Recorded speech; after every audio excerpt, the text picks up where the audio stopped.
Birame Souleye Diop, le suivant.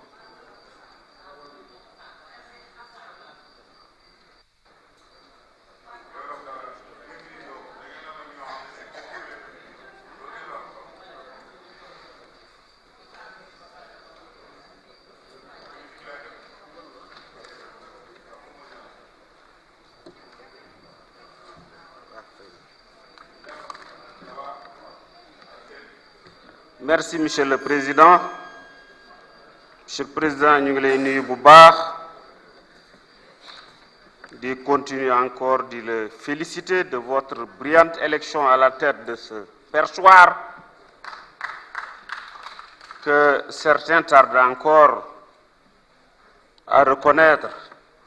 Monsieur le ministre, ñu ngi lay nuyu di nuyu ñi nga àndal ñëpp di nuyu Monsieur le ministre des Finances et du Budget, di nuyu Monsieur le ministre chargé des institutions. Monsieur le ministre, ñu ngi lay féliciter ci sa nomination à la tête de ce département. miinantewunu mais li ma waxoon fii Oumar Sarr laay wax man kenn ma ñor muy Macky Sall ku Macky Sall wóolu ku ne wóolu naa la ku mu jàppale ku ne jàppale naa la. D'autant plus que vous avez fait des résultats par où vous êtes passé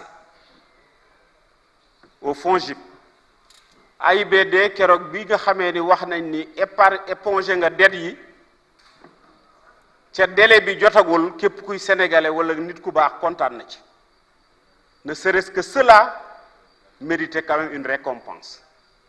C'est pourquoi en vous mettant à la tête de ce ministère, je crois que les avis, en tout cas les bons avis, sont unanimes que vous le méritez. Yal na la ci yàlla jàppale. Monsieur le ministre, Air Sénégal lépp lu ñu mun a def ba jàppale ko nañu ko def.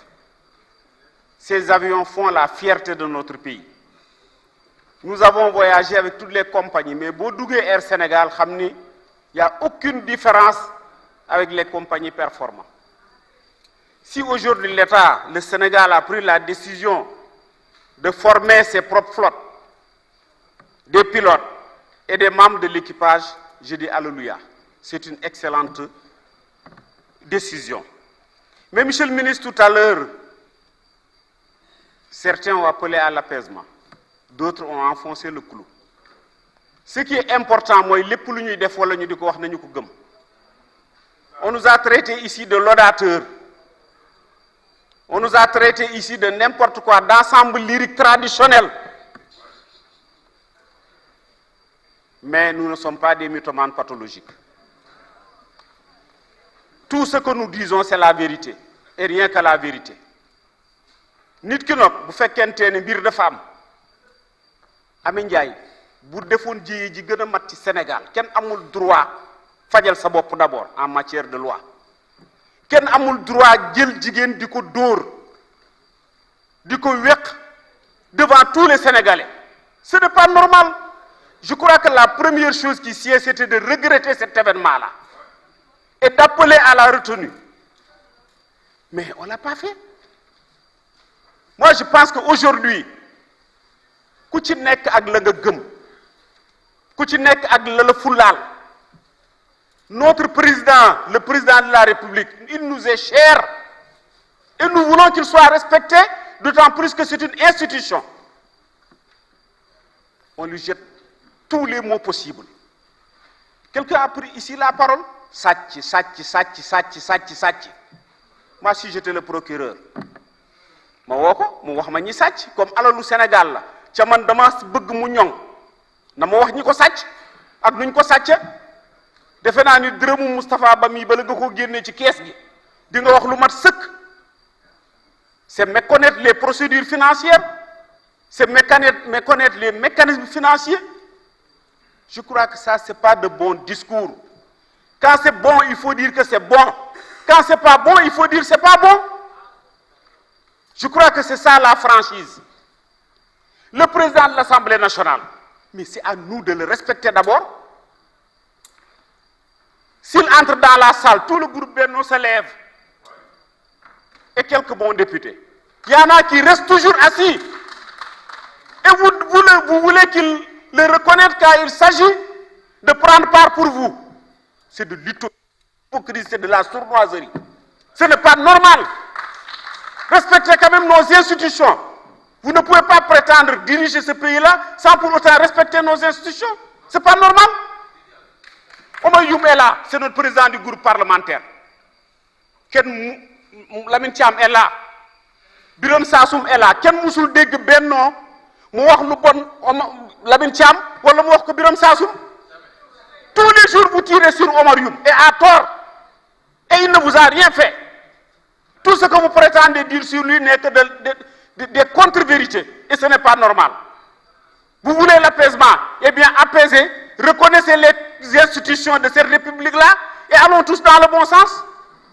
Parce que les Sénégalais nous regardent, mais ce qui aujourd'hui est en train de se passer à l'Assemblée nationale, on avait parlé d'une assemblée de rupture, mais nous sommes positionnés dernière depuis 1960 par nos pratiques, par nos paroles, par nos interventions, par nos comportements, et ce n'est pas normal.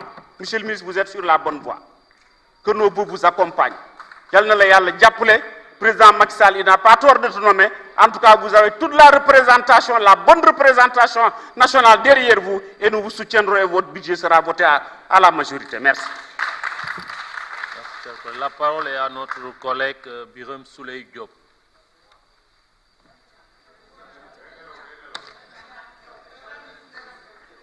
Excusez, chers collègues, c'est notre collègue Mamadou Lamine Thiam. Le suivant, Birame Souleye Diop.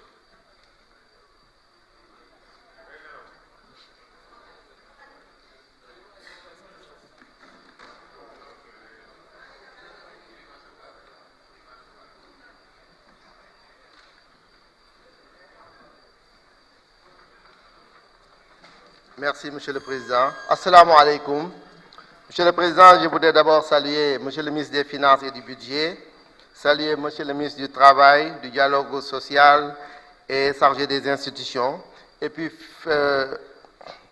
saluer mon frère, le ministre des Transports aériens et du Développement des infrastructures aéroportuaires, et confondre dans ces salutations l'ensemble de leurs collaborateurs. Je voudrais d'abord saluer Monsieur le ministre Sambassi. J'ai raté mon intervention ce matin. Vous féliciter et dire toute la fierté que nous avons à vous avoir avec nous.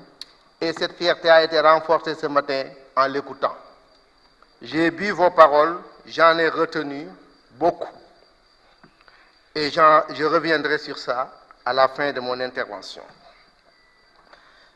Monsieur le ministre, tous les Sénégalais se souviennent de ce jour du 12, de ce jour de l'année 2012, quand le président Abdoulaye Wade, à bord de l'avion présidentiel, descendait au niveau de l'aéroport AIBD.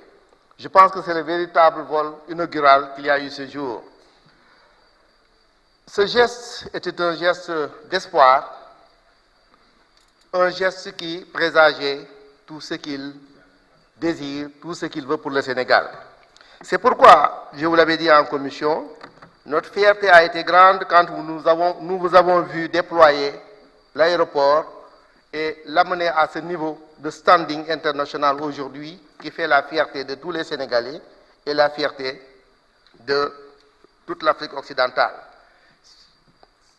À chaque fois que je vois, je l'ai dit quand je parlais des infrastructures, je le dis aussi pour l'aéroport, toutes ces visions, tout ce qui a été bien fait, tout ce qui a été bien pensé avec les Sénégalais et amplifié par votre régime, nous applaudissons. Parce que je le dis en Wolof, que Tegale, Boudjoubé, Ndaplu Djekle Modjoub. L'aéroport donc fait notre fierté aujourd'hui. C'est cette fierté, Monsieur le ministre, qui nous anime aussi avec Air Sénégal. Je l'ai dit, toute nation doit être fière de sa flotte nationale. Une flotte nationale forte qui se déploie est un outil de souveraineté nationale. Les Sénégalais sont fiers d'avoir une flotte, d'avoir des avions qui nous appartiennent, et tout le monde l'a dit. Quand on descend dans un aéroport, quand on va le label, on est très fiers. Et cela déploie une nation. C'est pourquoi nous demandons, nous l'avons dit en commission au ministre des Finances, de tout faire pour renforcer les dotations budgétaires destinées à Air Sénégal. Et nous encourageons aussi le DG et l'ensemble du personnel d'Air Sénégal à renforcer l'ensemble de leurs performances. Tout ce dont les Sénégalais se plaignent, c'est parce qu'ils veulent que notre outil soit performant. Les Sénégalais de l'extérieur l'ont dit et ailleurs. Par rapport à l'aéroport aussi, on se plaint de beaucoup de petits désagréments, mais tout cela, je pense que ne feront que redéployer notre outil. L'ANACIM, nous en avons beaucoup parlé, parce que l'ANACIM, aujourd'hui, a révolutionné beaucoup de choses au Sénégal. Ce qui est important aujourd'hui, que les Sénégalais maintenant s'attachent à l'information scientifique.